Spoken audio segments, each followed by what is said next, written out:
The massive warship Obsidian Dawn drifted silently at the edge of the Sol system, its matte black hull absorbing rather than reflecting light. Commander Hannah Kim stood on the bridge, gazing at the distant stars through a tactical display. Earth had kept the Black Armada secret for over 60 years, a fleet of stealth vessels developed in the aftermath of First Contact, when humanity realized just how vulnerable they were in a cosmos teeming with advanced civilizations. Hannah watched as her crew worked quietly at their stations. The bridge of the Obsidian Dawn was unlike the flashy command centers of civilian ships. Everything here was designed for function, not appearance. Dark panels with blue displays gave the bridge a ghostly glow. The crew wore black uniforms with minimal markings. Rank was shown by small silver pins, nothing more. "Status report," Hannah said, her voice calm but firm. Lieutenant Jun Park looked up from his station. "All systems normal, Commander. Our cloak is holding steady. We remain undetected." Hannah nodded. The cloaking technology was Earth's greatest secret. While the aliens thought humans were still figuring out basic space travel, Earth's scientists had been working nonstop. They had created ships that could hide from even the most advanced alien sensors. She walked to the main view screen and touched a control. The image shifted to show Earth, a blue jewel against the blackness of space. To anyone looking, Earth appeared to be home to a species just taking its first steps into space. Old-style rockets, basic space stations, and simple satellites circled the planet. It was all part of the act. "Commander, we have an incoming message from Fleet Command," said Communications Officer Yun Choi. "Admiral Song requests your presence at the briefing." "Understood. Tell him I'll be there." Hannah turned to her second-in-command. "Captain Jun, you have the bridge." Captain Jun Lee stood a little straighter. "Yes, Commander." Hannah left the bridge and walked through the quiet hallways of the ship. The Obsidian Dawn was the flagship of the Black Armada, a fleet of over 100 warships hidden throughout the solar system. Some lurked in the rings of Saturn. Others hid in the clouds of Jupiter. A few even drifted in the cold darkness beyond Pluto. She entered her private room and activated the secure communication system. The hologram appeared, showing Admiral Song's stern face. "Commander Kim, thank you for joining us," he said. "We have a situation developing." Other holograms appeared. The commanders of the other ships in the Black Armada. All wore the same black uniforms. All carried the same serious expressions.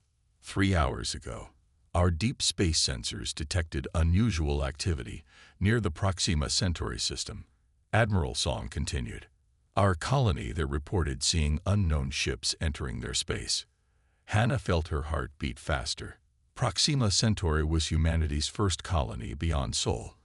It was supposed to be protected by the Galactic Concord, the alliance of alien species that had welcomed humanity into their midst 60 years ago. "Alien ships?" she asked. "Yes, they matched the profile of Vrax vessels." A murmur went through the gathered commanders. The Vrax were known to be aggressive, but they were part of the Concord. They had signed treaties promising peace. "What are the Concord forces doing about this?" asked Commander Min from the Black Armada's Third Fleet. Admiral Song's face darkened. "Nothing. They claim they need to assess the situation before responding." "While our people are in danger," Hannah said, anger in her voice. "Exactly." The Admiral nodded. "This is why the Black Armada exists. The Concord sees us as weak.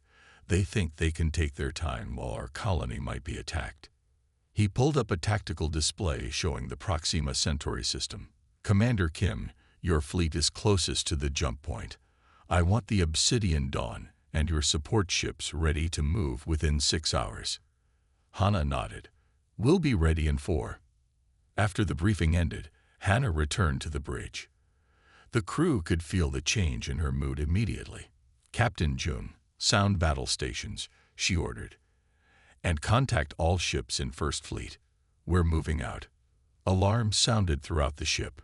Crew members who had been resting rushed to their posts. Weapons systems that had been dormant came online. The massive engines, hidden for so long, prepared to show their true power. Hannah looked at the tactical display again. The Obsidian Dawn was just one of 20 ships in her fleet. All had been hiding, waiting for this moment. Now, they would reveal themselves to protect their people. "Commander," said Weapons Officer Dag Kim, no relation. "All offensive systems are online and ready." Hannah nodded. The ships of the Black Armada carried weapons that would shock even the most advanced alien civilizations. Quantum phase torpedoes that could bypass shields. Graviton lances that could cut through the strongest armor. Technology that the aliens thought was centuries beyond human capability.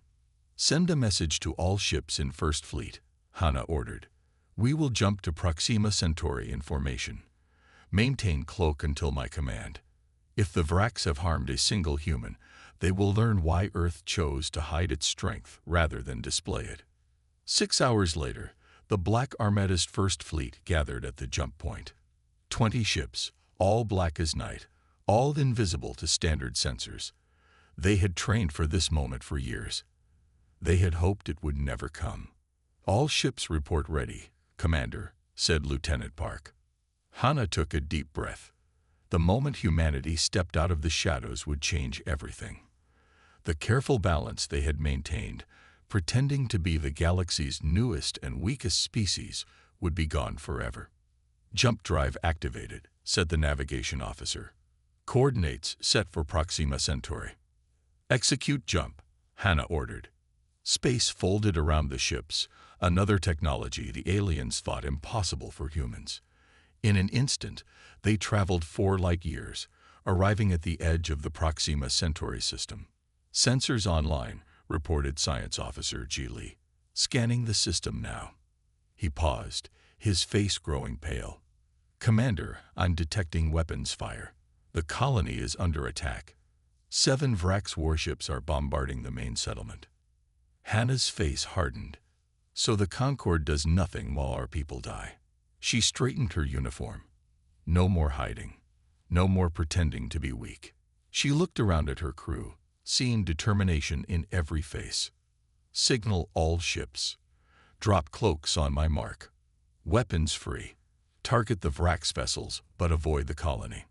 The bridge crew prepared for battle, their movements precise and confident. Years of training in secret were about to be put to the test. 3, 2, 1.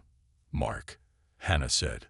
Across the darkness of space, 20 ships suddenly appeared where nothing had been before, their black hulls finally reflecting light, announcing their presence to an unsuspecting enemy.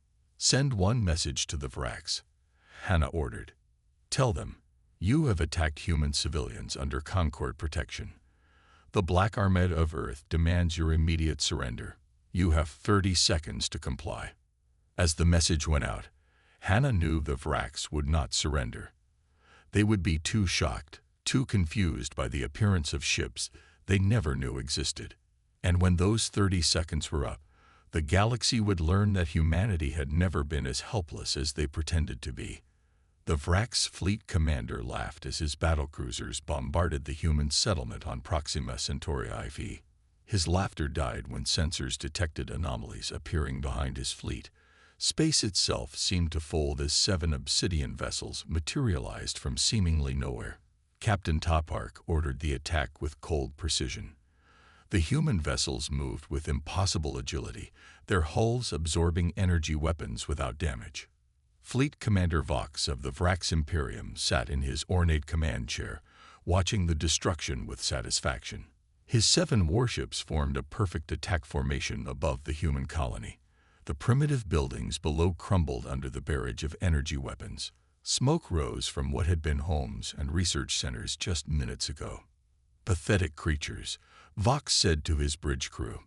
"They think joining the Concord would protect them." His second in command, Sub-Commander Traz, nodded. "The humans have no true allies. The other species merely tolerate them as curiosities." This was why the Vrax had chosen this moment to strike. The human colony was far from Earth, and the Concord forces were conveniently delayed by administrative procedures. By the time any help arrived, the colony would be ashes, and the Vrax would claim it was all a terrible misunderstanding.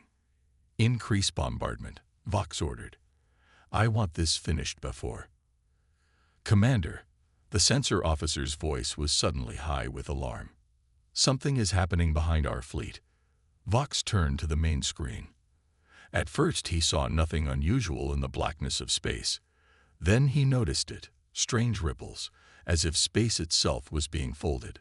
Before he could give an order, 7 massive shapes appeared where nothing had been seconds before. The Vrax crew fell silent. The ships that had appeared were unlike anything they had seen before. Black as the void itself, with no running lights or visible engines. They simply existed where moments ago there had been empty space. "Impossible," whispered Traz. "Our sensors would have detected their approach." Aboard the lead ship of the human fleet, the Shadow Talon, Captain Topark stood calmly on the bridge. His face showed no emotion as he studied the Vrax fleet on the main display. "All ships report ready, Captain," said Lieutenant My Son, his tactical officer. Ta nodded. "Send the message." Across all frequencies, in perfect Vrax language, went the transmission. "Vrax vessels, you are attacking the human settlement protected under Concord law. Power down your weapons and prepare to be boarded. You have 30 seconds to comply." On the Vrax command ship, Fleet Commander Vox recovered from his shock and began laughing again. "Humans? These cannot be human vessels. This is some trick by the Eliore or the Menzar." He turned to his weapons officer. "Target these newcomers. Full barrage." The Vrax ships turned their massive weapon arrays toward the black vessels and fired. Streams of energy crossed space, directly hitting the human ships. But instead of explosions or damage, something strange happened. The energy weapons seemed to be absorbed by the black hulls, which briefly glowed purple before returning to their perfect darkness. "Again," screamed Vox. "Fire everything."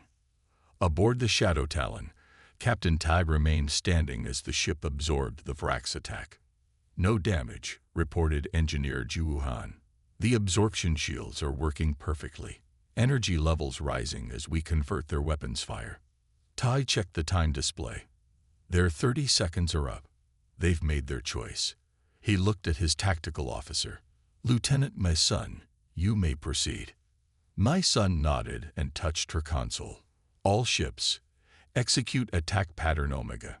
The 7 black ships suddenly moved with impossible speed, breaking formation and surrounding the Vrax vessels. No visible engines pushed them. They simply moved as if space itself was carrying them. "What is this technology?" Traz asked, panic in his voice. "Nothing moves like that." Vox had no answer.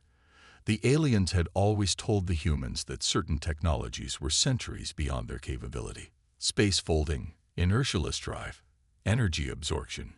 These were all supposed to be impossible for humans to develop for at least another 300 years. The black ships fired, not with energy weapons like the Vrax used, but with strange purple projectiles that seemed to phase in and out of normal space. "Evasive action," Vox ordered, but it was too late. The quantum torpedoes passed through the Vrax shields as if they weren't there. They struck with precision, hitting weapon systems and engines, but avoiding life support and crew quarters. On the Shadow Talon, Todd watched the tactical display as the torpedoes found their targets. "First volley successful," said Nisun. "All Vrax weapon systems disabled. Their engines are offline." Ta nodded. "Begin Phase 2. The Shadow Talon moved closer to the Vrax command ship. A thin beam of concentrated graviton shot out, slicing through the heavy armor like it was paper. With surgical precision, the beam cut away the bridge section from the rest of the ship, leaving it intact but separated. Inside the Vrax command bridge, alarms blared as emergency force fields activated. The crew looked out in horror as they realized they had been cut off from their own ship. "How?" Vox whispered, his earlier confidence completely gone. "How is this possible?" Throughout the short battle, not a single human ship had been damaged. The Vrax fleet, pride of their Imperial Navy, had been disabled in less than 2 minutes. Captain Tai opened a channel to the severed Vrax bridge. Fleet Commander Vox, your ships are disabled. Your weapons are offline. We could have destroyed you completely, but that is not our way. Vox stared at the human face on his screen. Who are you? Where did these ships come from? Humans don't have this technology. Tai allowed himself a small smile. That is what we wanted you to believe. For 60 years, we have hidden our true capabilities, watching and learning while you and the other races underestimated us. He leaned forward slightly. The Black Armada has remained in shadow until now. But your attack on innocent civilians has forced our hand. Around the disabled Vrax fleet, more space-folding events began to occur. 3 more black ships appeared, these even larger than the first 7. These are colony ships, Tai explained. They will evacuate our people while we decide what to do with you. Vox's face showed a mixture of fear and confusion. The Concord will not allow this. You have violated dozens of treaties by hiding these technologies. No, Tai replied calmly. We signed those treaties with specific wording that we would not deploy advanced technologies in Concord space. We never used them until you forced us to. Everything was kept in shadow, as an insurance policy against exactly this kind of attack. The human captain's expression hardened.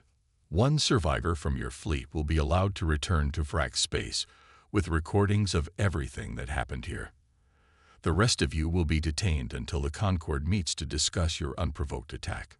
Ta stood straighter. Let your leaders know. Humanity will no longer play the role of the galaxy's newest, weakest children. The shadows protected us while we grew stronger. Now we step into the light. As the transmission ended, Vox slumped in his command chair. In just a few minutes, everything he thought he knew about the galaxy's power balance had been shattered. Meanwhile, on the colony below, the human settlers watched in awe as the black ships they had never known existed, moved in perfect formation above them. Evacuation shuttles descended, bringing medical teams and supplies.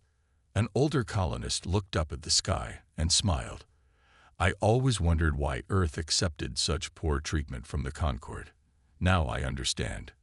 We were never weak. We were just patient. Captain Topark looked at the tactical display one last time. The first battle of the Black Armada was over. The real challenge would begin when news of this encounter spread across the galaxy. Send a message to Earth, he told his communications officer. Tell them, Operation First Light complete. The shadows have served their purpose. Humanity now steps forward. The Galactic Concord Council chamber erupted in chaos as Ambassador Jin Lee calmly revealed footage of the Black Armada's engagement with the Vrax. For decades, humanity had played the role of the grateful newcomer while secretly building their strength. We have maintained 27 battle groups hidden throughout human space, Lee explained to the stunned silence.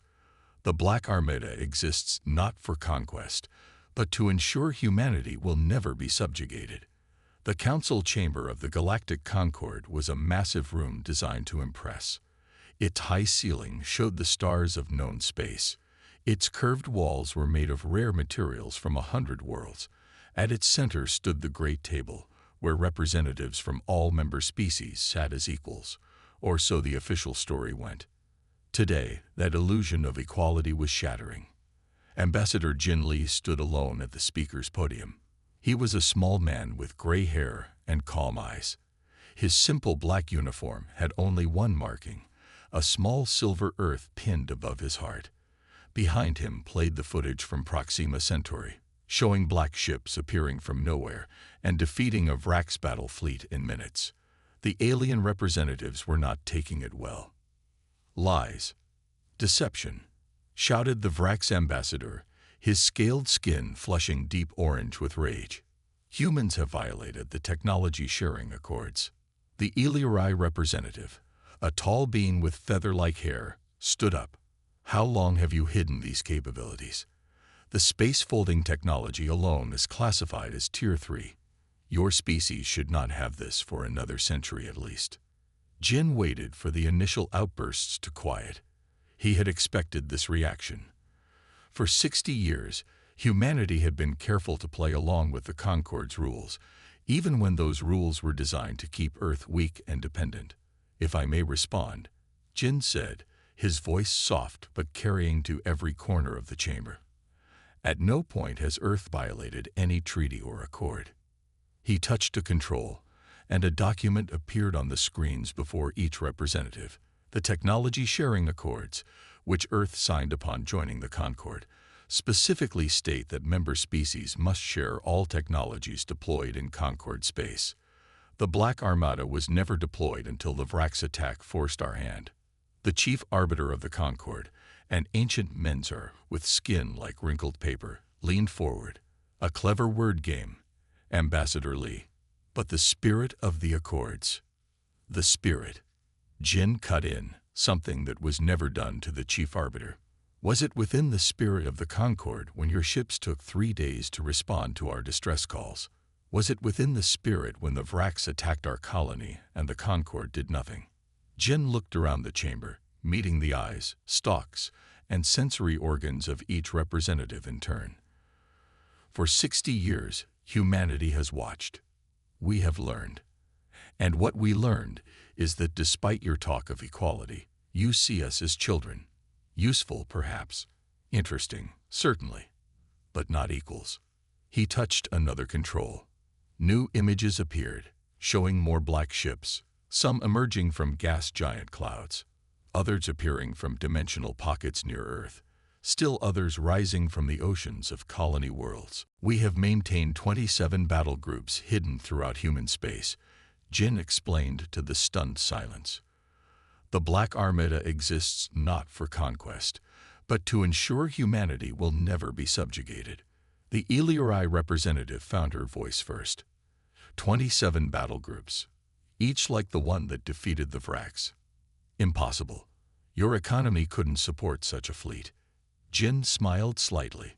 "Another assumption. You believe our economy was what we showed you, just as you believe our technology was what we showed you." He brought up new images, massive shipyards hidden inside hollowed-out asteroids, research stations buried beneath the surfaces of moons, training facilities in dimensional bubbles where time flowed differently. "While we sent outdated ships to your trade routes, our real fleet was being built in shadow. While our representatives attended your cultural exchanges, our scientists worked beyond your monitoring systems." The chamber had gone from chaos to stunned silence. The representatives of the oldest, most powerful species in known space were trying to process what this meant. Humans, the newcomers, the barely spacefaring primitives they had so generously guided, had been hiding their true strength all along. The Vrax ambassador recovered enough to try a new approach. "The Concord will not stand for this deception. We demand immediate inspection of all human technology. We demand sharing of these advancements." Jin shook his head. "No." The simple refusal echoed in the silent chamber. "Earth joined the Concord in good faith," Jin continued. "We believed in the promise of cooperation and mutual respect. Instead, we found a system designed to keep newer species dependent on the established powers." He looked directly at the Vrax ambassador. "Your attack on our colony was the final proof. The Concord would not protect us, so we will protect ourselves."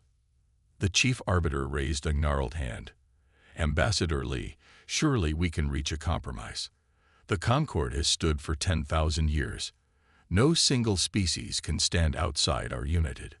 "We don't wish to stand outside," Jin interrupted again. "We wish to stand as equals.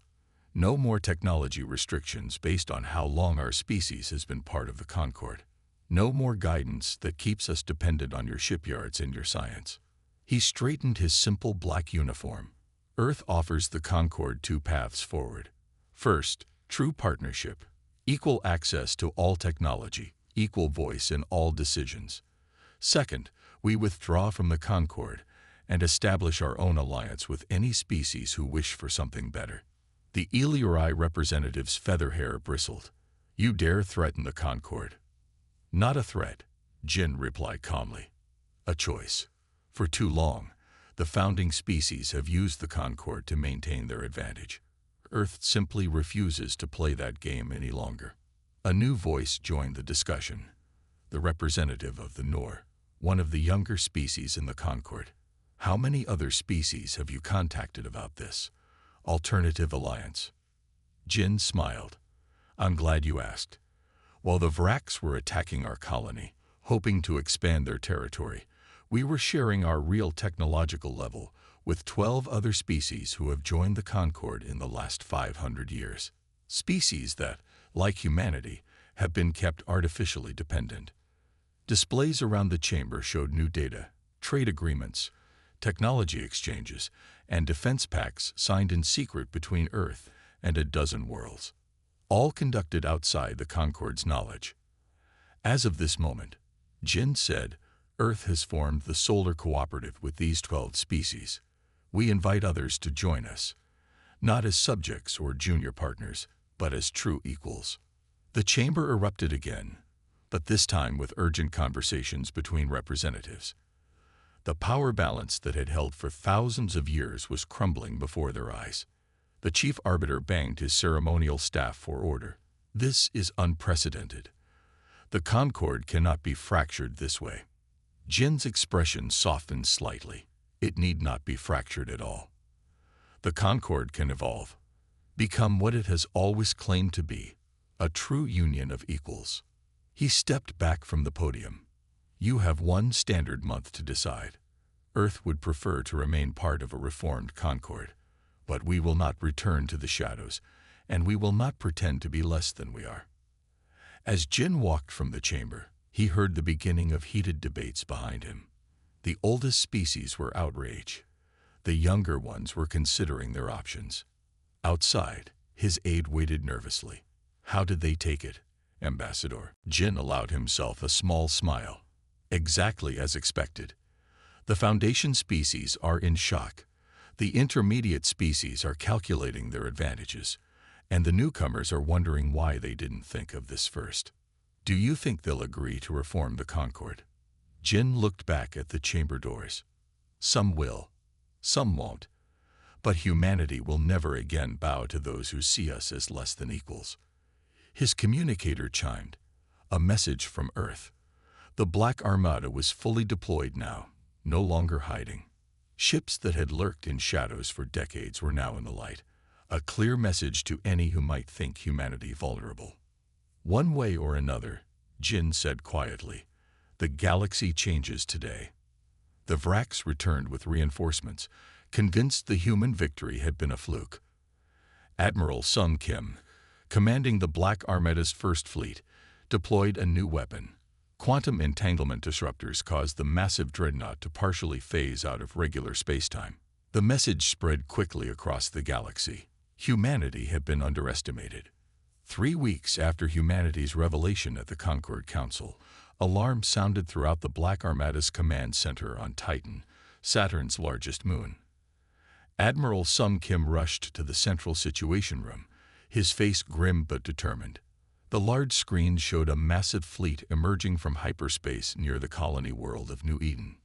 Vrax signatures confirmed, reported Commander June, the tactical officer. 43 warships, including their super dreadnought, Star Crusher. Sung studied the display. The Vrax had returned, just as intelligence had predicted.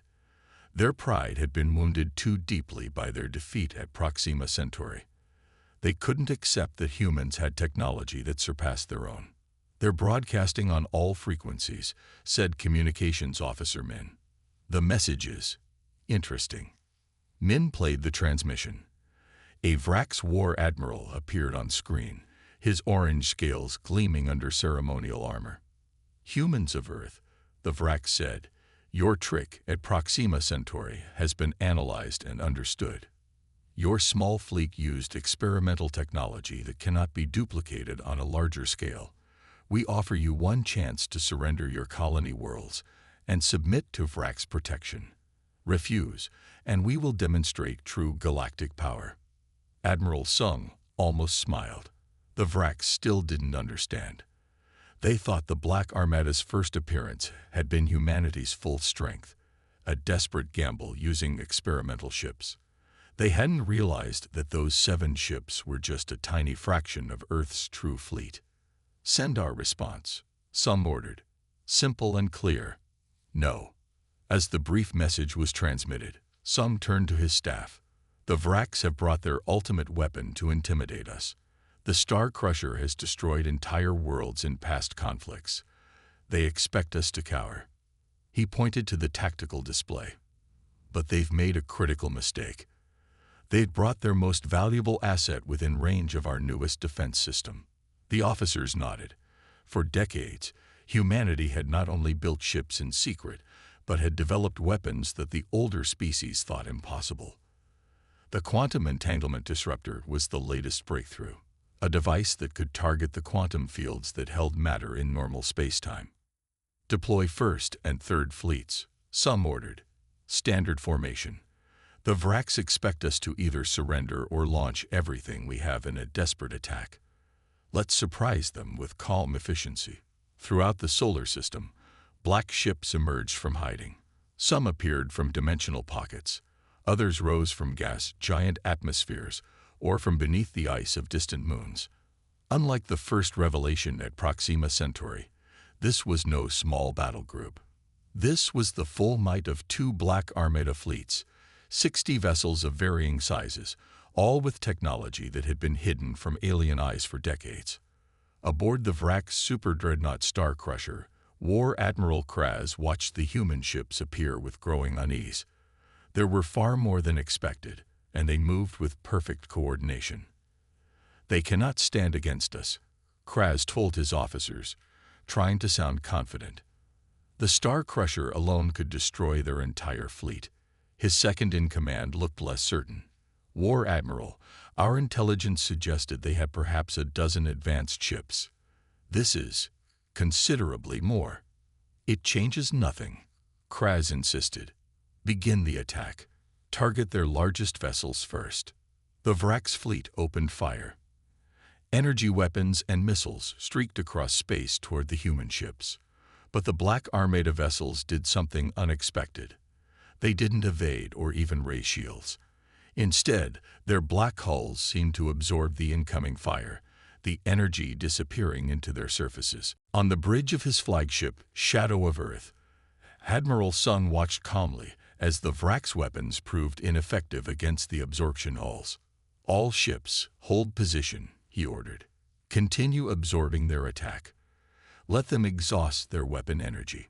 For 10 minutes, the Vrax fleet fired continuously.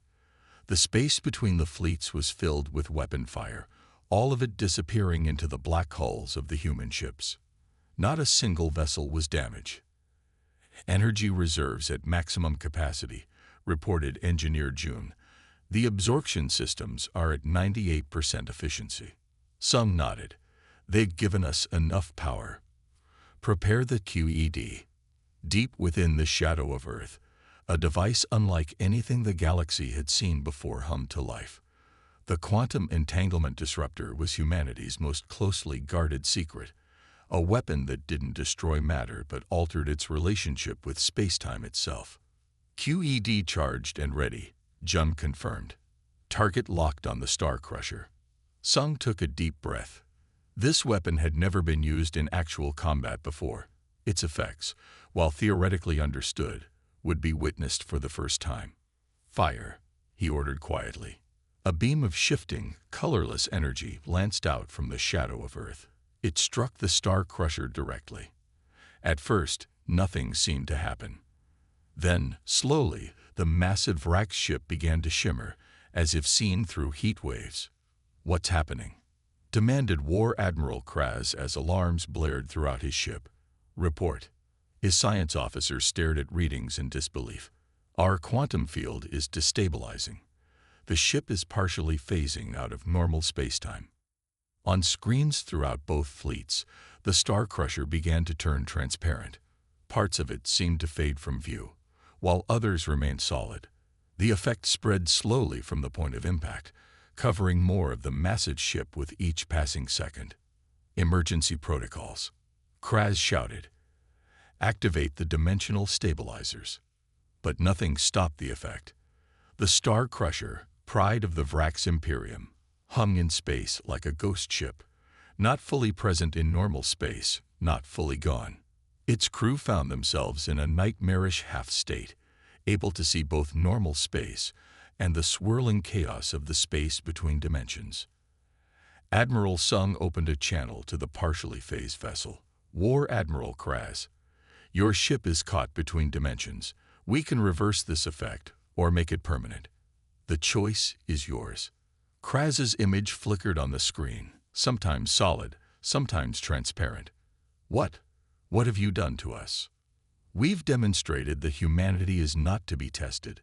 Sung replied calmly. Your ship is experiencing a controlled quantum phase disruption. Your crew is unharmed, but they exist in a state between normal space and the void. We can maintain this indefinitely. He leaned forward slightly. Order your fleet to withdraw. Return to Vrax space and tell your leaders that Earth is not interested in conquest or domination. We simply refuse to be dominated ourselves. Throughout the Vrax fleet, captains watched in horror as their mighty flagship hung like a ghost in space. Their most powerful weapons had done nothing against the human ships. Their greatest warship was caught in some impossible state between existence and non-existence. We will withdraw, Kraz finally said, his voice shaking. Reverse what you've done to my ship. Sung nodded. Once your fleet has jumped to hyperspace, we will restore the Star Crusher to normal space. But remember this moment, War Admiral. Remember what happened when you tested humanity's resolve. As the Vrax fleet retreated, news of the encounter spread rapidly across the galaxy. Recording devices on ships from neutral species had captured everything. The ineffective Vrax attack, the strange weapon that phased a super dreadnought half out of reality, and the calm efficiency with which humans had handled a force that should have overwhelmed them. The message was clear. Humanity had been severely underestimated. Their technology wasn't just equal to the oldest species in the Concord. In some ways, it had surpassed them entirely. On Titan, Admiral Sung Kim watched the Vrax fleet disappear into hyperspace. As promised, the QED was reversed, and the Star Crusher returned fully to normal space before limping away after its fleet. Send word to Earth, Sung told his communications officer. The test is over. Humanity has passed. 5 years after the Black Armada's revelation, the galaxy had transformed. Humanity's ships no longer hid in shadows, but patrolled openly alongside vessels from their new allies. Admiral Hannah Kim stood on the observation deck of Earth's orbital headquarters, watching as shipyards constructed new vessels, incorporating both human ingenuity and alien technology. We never wanted to conquer, she told the alien ambassador beside her. We just refused to be conquered. The observation deck of Orbital Command offered the best view in Earth's space. Through its massive windows, Admiral Hannah Kim could see the planet below, blue and green and beautiful. But her eyes were drawn to the massive shipyards that floated nearby. Dozens of vessels were under construction, some fully black like the original Armada, others showing new designs that combined human innovation with alien knowledge. Beside her stood Ambassador Tur, the representative of the Illyri Ascendancy. 5 years ago, the Illyri had been among humanity's most vocal critics. Now, they were Earth's strongest allies. Your people have changed the galaxy more in 5 years than mine did in 5,000, Tur said, her feather-like hair shifting with soft blue light, a sign of respect in Illyri culture. Hannah smiled slightly. Change was long overdue. The old Concord preserved power for the few at the expense of the many. They watched as a new type of ship moved out of its construction bay. Unlike the pure black vessels of the original Armada, this one had sections of translucent crystal interwoven with the dark hull. It was a joint human Illyri design, combining the stealth technology of Earth with the living crystal ships of the Ascendancy. The new Concord has 16 member species now, Tur noted. 9 from the old Concord and 7 that were never permitted to join before. Hannah nodded. After the confrontation with the Vrax and their super dreadnought, the galaxy's power structure had fractured. The oldest species had tried to maintain control, but too many worlds had seen the recordings of a human fleet effortlessly defeating what should have been overwhelming force. Too many had witnessed the Star Crusher hanging half-real in space, proof that humanity's technology had advanced in directions no one had anticipated. Within months, Earth had formed a new alliance, first with other younger species who had chafed under the old rules, then surprisingly with some of the eldest races who recognized that change was inevitable. The remaining Concord species are finally requesting talks, Tur said. Even the Vrax have indicated they might be willing to negotiate. Hannah raised an eyebrow. After 3 failed attempts to defeat us, I'm surprised they have any pride left. Pride is all they have left, Tur replied. Their economy is failing without access to the trade routes the new Concord controls. A small ship docked at the station, a personal transport bearing Earth's emblem alongside the symbols of the new Concord. Admiral Sung Kim had arrived for the scheduled meeting. Hannah and Tur walked from the observation deck to the conference room. The hallways of Orbital Command were filled with beings from a dozen worlds. Humans working alongside aliens as equals, not as junior partners. Young officer cadets from Earth trained with veteran spacefarers from the Eliore and other worlds. Sum was waiting in the conference room, looking older but still standing straight and proud. The defeat of the Vrax fleet had made him a legend throughout known space. Admiral Hannah, he said with a formal bow. Ambassador Tur, thank you for meeting me before the council session. They sat at a simple table. No grand displays of power here, unlike the ostentatious chambers of the old Concord. I've just returned from the border, Sung explained. Our long-range sensors have detected something concerning. He activated a holographic display showing the very edge of charted space. Strange energy readings appeared as red dots, moving slowly but steadily toward New Concord territory. We believe these are ships, Sung continued, but unlike any we've encountered before, they don't use hyperspace or any known form of propulsion. Hannah studied the display. A new species, perhaps, or something older. Some looked troubled. The pattern matches ancient records from the Eliori archives, records of a conflict that occurred before any current species achieved spaceflight. Tur's feather hair darkened with concern. The harvesters. But they are supposed to be mythical stories to frighten children. Myths often have truth at their core, Sung replied. Whatever these are, they will reach our outer colonies within 2 years. Hannah thought of the Black Armada, now fully in the light after decades in shadow. Powerful, yes, advanced beyond what most had believed possible, but against a completely unknown threat. We need to bring this to the full council, she said.